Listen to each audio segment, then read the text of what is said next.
শরীয়ত মেনে প্রস্তাবের মাধ্যমে কোনো অবৈধ সাধারণ সম্পর্কে না জড়িয়ে তাকে বিয়ে করেছি পারিবারিকভাবে।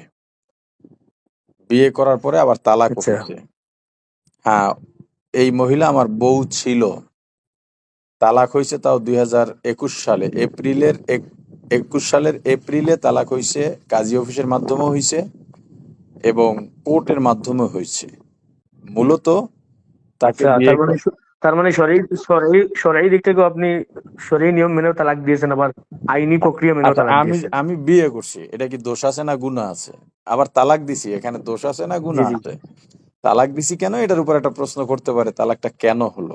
তাকে বিবাহ করার পর বেশ বেশি দিন না, 1 সপ্তাহ 2 সপ্তাহের মধ্যে তার একটা আচরণ আমাদের সবার মাইন্ডে লাগলো। সে বিনা কারণে কি যেন হইছে, কে জানি কি তাকে বলছে, নর্মালি কোন একটা কথা বলছে, সে বাচ্চাদের মতো চিৎকার দিয়ে কান্না শুরু করলো, যেটা বাইরে সবাই শুনে, বাইরে বিল্ডিং এর নিচে লোক জড়ো হয়ে গেল। তাকে বুঝালাম, নতুন আসছে আমার সংসারে, মা বুঝালেন, আরো যারা ছিলেন সবাই বুঝাইছে তাকে। কয়দিন পর তার মাও আসছে আমার বাসায়, তার মাও বুঝায়, কিন্তু তার আচরণের পরিবর্তন নাই। আমাকে একটা টেনশন দিয়ে রাখে, মা ফিলে গেলে টেনশন, আব্বার সাথে দুর্ব্যবহার, মার সাথে দুর্ব্যবহার। আব্বা জুমা পড়তে যাবে, কি নিয়ে জানি তার মনে লাগছে, তার রুমের ভিতর আব্বার ব্যাগ, কাপড় পাল্টান লাগবে, গোসল করা লাগবে, দরজা ধাক্কাইতেছে, আব্বা মা সবাই, দরজা খুলতেছে না, জুমা কাজা হয়ে যাচ্ছে। পরে আব্বা পাশে আরেক বাড়ির থেকে লুঙ্গি নিয়ে গোসল করে তারপরে জুমায় গেছেন। এটা তো কোনো ছেলে সহ্য করবে না। আব্বা জি জি। ওর বাসায় মানে বেশি দিন থাকেন নাই, হয়তো সব মিলাইয়া 5 দিনও থাকেন নাই।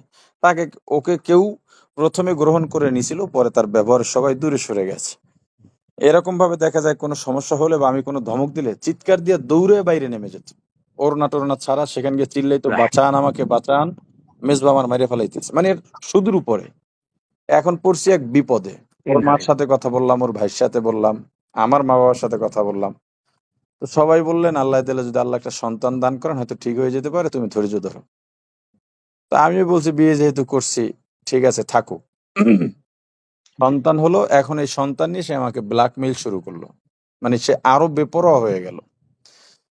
মানে এত বেশি বেপরোয়া হয়েছে, এটা কোনো সীমা নাই। আমি থানায় একটা জিডি করলাম। একদিন আমি মাহফিলে দূরে ছিলাম, আস্তে আস্তে আমার ফজর হয়ে গেছে। তো দেখি যে সে চিল্লাইয়া মানুষজন সব জমা করে ফেলাইছে। জাবের ছিল আমার সাথে। আমার মানে আচ্ছা আল্লাহ ইজ্জত রক্ষা করছেন, আল্লাহ নিজে দয়া করে ইজ্জত রক্ষা করছেন। না হয় মিডিয়ার যুগ, ওই সময় তো ভিডিও হওয়ার কথা ছিল, সবাই ভিডিও করার কথা, কিন্তু কথা ছিল, কিন্তু সবাই তাকে ধমক দিছে যে আপনি এগুলো কি করতেছেন, নিজেরও তো একটা ইজ্জত আছে। এরপর তার ভাইকে ডাকলাম, তার বড় ভাবি এলো, তার বড় ভাবি ও আলেমা, তাদেরকে বললাম একে রাখা আমার দ্বারা সম্ভব না, তাতে যা হোক, যত জরিমানা হোক। তো বললাম যত জরিমানা হোক বা যা চান, তবু আমি আর রাখতে পারবো না। ওর ভাই বলল, তুহিন ওর ভাইয়ের নাম, ওর ভাই বলল যে ঠিক আছে, একটা ছেলে যেহেতু আছে, আহ, ছেলেটার জীবনটা নষ্ট করে কি লাভ, আমি ওর জিম্মেদারি নিতে পারি, আমার কাছেও থাকবে, আপনি মাসে একদিন যাবেন তাতেই হবে, কোনো অভিযোগ করব না কোনোদিন। আর মাসে 15,000 টাকা দেবেন ওদের চলার জন্য। আমি বললাম 20,000 টাকা দেব। এই কথার উপরে আচ্ছা। একমত হইয়া ওকে নিয়ে গেল। 4 দিন পরেই আমাকে মেসেজ পাঠাইতেছে, আমি ছেলে নিয়ে এখন রাস্তায় নামবো, মানুষকে দেখাবো এটা মেজবার ছেলে, আমার খবর নেয় না, টাকা পয়সা দেয় না। কথায় কথায় বলবে টাকা পয়সা দেয় না, অথচ টাকা পয়সা কিন্তু তার কাছেই থাকতো, বাসায় থাকতো। মাহফিল থেকে যে আচ্ছা সমস্ত খরচাপাতি দিত মাহফিল কমিটি, এগুলো তার বাসায় থাকতো। কিন্তু এই কথাটা আমাকে বলতো সবসময়, এবং বাজে ভাষায় গালাগালি করতো। এরপরে হাত পা ধরা শুরু করলো, আমি আর ভুল করব না, আমাকে মাদ্রাসার পাশে নিয়ে যান, আপনি যেভাবে বলবেন আমি শুনবো। নিয়ে এলাম মাদ্রাসার পাশে। এই একটা ফোন যদি আমাকে দেয়, আমি তো ব্যস্ত থাকতে পারি, যদি না ধরি তখন আমার বন্ধু বান্ধব, এই জি যে আমাদের হাসিব আছে, আকন ভাই আছে, আকন সিরাজুল ইসলাম, এরপর আরো যারা জি। যারা আছে, সবার নাম্বার আমার মোবাইল থেকে সে নিয়ে রাখছে, সবার আইডি আমার মোবাইল থেকে নিয়ে রাখছে, অথচ তার ফেসবুক চালানো নিষেধ। যত নিষেধ করি সে কোনো নিষেধ শোনে না, তাদেরকে নক দেয়। তারা যখন বলে যে ভাবি এগুলো তো আসলে মেজবা ভাই পছন্দ করে না, পরপুরুষের সাথে আপনি কথা বলবেন, তো আপনি নক দেন কেন, এইটা কেউ বললে তাকে গালি ফাহেসা ভাষায় গালি দিত। এগুলো তাদের কাছে জিজ্ঞেস করলেই পাবেন। এবং এখনো তাদেরকে মেসেজ দেয়। আজকে হাসিব আমাকে বলল তাকে নাকি যা তা বইলা মা বাপ তুইলা গালাগালি করছে মেসেজে। আজকে আজকে হাসিব আজ কোমরা থেকে আসছে, আজকে ওকে গালাগালি করছে। তো এরপরে আপনি দুর্বিষহ জীবন কাটাইছেন যদিন এরপরে এই সংসার আসিল। আমাকে একদিন আমার বন্ধু যে বাসায় থাকতো, পাশের ফ্ল্যাটে আমার বন্ধু থাকতো, ফোন দিছে যে ভাই আহমদকে তাদের ঘরে ঢুকাইয়া দিয়া তাদের ঘরের দরজা বাহির থেকে লাগাইয়া দিছে, আর আহমদের মা জি আমার ঘরের মধ্যে গিয়ে দরজা লাগাই বসে রয়েছে সকালে। এখন তারা বেরো হতে পারতেছে না, কিছু বলতে পারতেছে না, ছেলেটা ভিতরে শুধু কাঁদতেছে, কিছু খাচ্ছেও না। তারা ধাক্কাধাক্কি করে না, অন্যকে ডাকে না, আমাকে সবাই চেনে, ইজ্জতের ব্যাপার, ওই বন্ধুকেও সবাই চেনে। আমি বিকেলে ছেলেকে গিয়ে ঘর থেকে বের করি, মানে ছেলেটাকেও যাচ্ছে তাই ভাবে মানসিক শারীরিক টর্চার করছে। গেল এটা। আচ্ছা আর একবার সে নিজে ঘরের মধ্যে ঢুকে আমাকে ফোন দিছে, আর একবার আমাকে ফোন দিছে যে আমি ছেলে সহ আত্মহত্যা করতেছি। এরকম আমার মাকেও ফোন দিয়া বলতো আমি ছেলে সহ আত্মহত্যা করতেছি। আবার আমার জাবেরের বউকে ফোন দিয়া বলতো যে আমার ছেলেকে মেরে ফেলাইতেছি। মানে এই ধরনের মানসিক টর্চার গুলো করতো। একটা মাহফিলে রওনা দিছি, আমাকে ফোন দিয়া বলতেছে আমি ছেলে সহ এখন আত্মহত্যা করতেছি। কি কারণে, কি সমস্যা? সমস্যা আপনি বাসায় আসেন না কেন, মাহফিল যাইতে পারবেন না। মানে ও অযৌক্তিক এরকম বহু দাবি করত। আমি গাড়ি করে আসতে আসতে সন্ধ্যা, আমি ছিলাম ঢাকার বাইরে চিটাং এর ওদিকে। সকালে এই কথা বলছে, জি আমি পাশের বাসার যে আমার বন্ধু আছে তাকে বললাম ভাই ভাবি কি দিয়ে একটু খবর নেন তো বাসায় কোনো ঝামেলা করতেছে কিনা। এরা বাসা ধাক্কাইতেছে, খুলতেছে না, কলিং বেল দিতেছে, গেট খুলতেছে না, কথাও বলতেছে না, এবং মোবাইলও বন্ধ। আমি আসতে আসতে রাত 8টা বাজে। আইসা দরজায় ধাক্কাই, দরজা খুলে না, কথাও নাই, ফোন বন্ধ। পরে কদমতলী থানায় গেলাম, তৎকালীন ওসি ছিল জামাল ভাই, এখন ঢাকায় কোন থানায় যেন আছে। এবং কদমতলীর তৎকালীন ওসি অপারেশন ছিল জাকির ভাই, এখন সম্ভবত উনি যাত্রাবাড়িতে আছেন। জাকির ভাই সহ 10-12 জন পুলিশ আচ্ছা পাঠাইলেন ওসি সাহেব। তারাও দরজা চেষ্টা করলেন, কোনো সাড়া না পাইয়া আমরা একটা চিন্তায়, আমি তো শেষ, একেবারে শেষ। কোনো অঘটন ঘটাইলে তো সব দায় আমার উপরে পড়বে, কেউ কিছু মানতেও চাইবে না।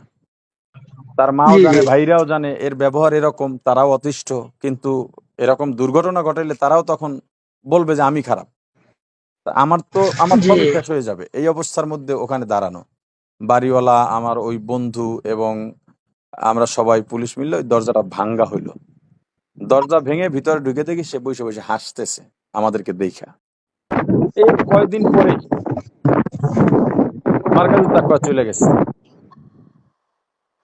এবং আমার মেয়েদেরকে নিয়ে মানে অশ্লীল অশ্লীল কথা বলতো।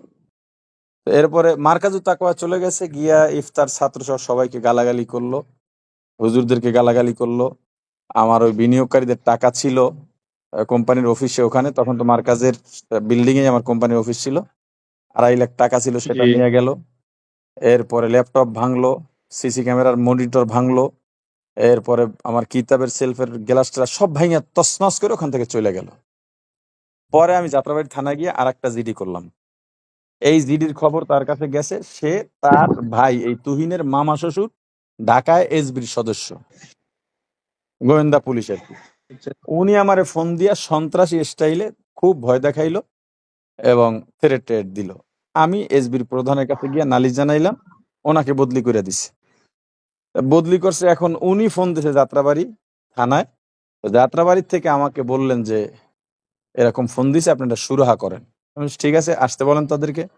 এর আগে আমি একদিন কয়েকজন আলেম নিয়েও বাসায় গেছিলাম, তাকে বুঝাইতে, সে আলেমদের সামনে সে চেহারা খোলা অবস্থায় চলে গেছে, সব আলেমকে সে অপমান করছে। এরপর আমি দাঁত কামড়াইয়া থাকছি, জিব্বা কামড়াইয়া থাকছি, কারণ হলো ইজ্জত, আমার ইজ্জত, ছেলেটা আছে, যা দুনিয়ার জি কষ্ট জি মেনে নেবো, সমস্যা নেই। এরপরে তারা এলেন, এর মাঝে একবার যাত্রাবাড়ি থানায় সে চলে গেছিল। আমাকে তখন ওসি ছিলেন মাজার ভাই, আমাকে বললেন ওকে একটা বাজে ভাষায় গালি দিয়ে বলছেন, মানে বিরক্ত হইয়া, যে এরকম একটা মেয়েকে আপনি বিবাহ করছেন কিভাবে, এই অবস্থা। যাই হোক, এরপরে বাসায় বসলাম, সেই তার ভাইয়ের মামা শ্বশুর, ওর নাম মোখলেসুর রহমান, গোয়েন্দা পুলিশ, এবং যাত্রাবাড়ি থানার এসআই ওসমান ভাই। এই ওসমান ভাই এখনো যাত্রাবাড়িতে আছে, এবং ওই মুখলেসের সাথে আর একজন মাস্তান আসছিল জগলু নাম। এরা বৈশা একটা আচ্ছা স্টাম্পে লিখিত হলো, ওই স্টাম্পের লিখিত এটা নোটারিও করা হয়েছে। তিনটা স্টাম্পে লেখা হয়েছে, সেখানে অনেকগুলো শর্ত তাদের নিজেদের হাতে লেখছে। শর্তের মধ্যে আছে আমার অনুমতি ছাড়া বাইরে নামা যাবে না। তার মানে সে আমার অনুমতি ছাড়া কিন্তু বাইরে নামতো। এরপরে বাইরে যাইতো, জি। হ্যাঁ, ফেসবুক, ইমো এগুলো চালানো যাবে না। অর্থাৎ এগুলো সে চালাইতো। আমার নিষেধের পরে চালাইতো। তো এই শর্তে যে চালাই, চালানো যাবে না। এরপর আমার বন্ধু-বান্ধব কাউকে মেসেজ করা যাবে না। তার মানে এটা সে করতো। এজন্য এই শর্ত তারা দিছে। আমার মা, বোন, ভাই, জি জি। বাবা, মা, ভাই, বোন এদের কারোর সাথে দুর্ব্যবহার করা যাবে না। এই শর্ত আছে। এটাও সে করতো দেখেই তো শর্ত দিছে। এরকম অনেকগুলো শর্ত দিয়ে ১ মাস টাইম দিল এবং মাসে তাকে আমি ১৫,০০০ টাকা দেবো আর বাসা ভাড়া আলাদা দিয়ে দেবো। আমি দিয়ে দেবো। বাসা ভাড়ার বাইরে ১৫,০০০ টাকা দেবো।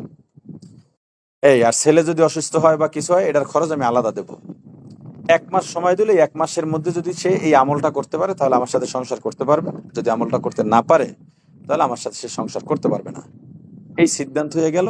১ আচ্ছা। সপ্তাহের মধ্যে এখানে এই মোকলেস, জগলু এদের মোবাইল নাম্বার, স্বাক্ষর সব আছে এই স্ট্যাম্পে। এই স্ট্যাম্প আমার কাছে আছে।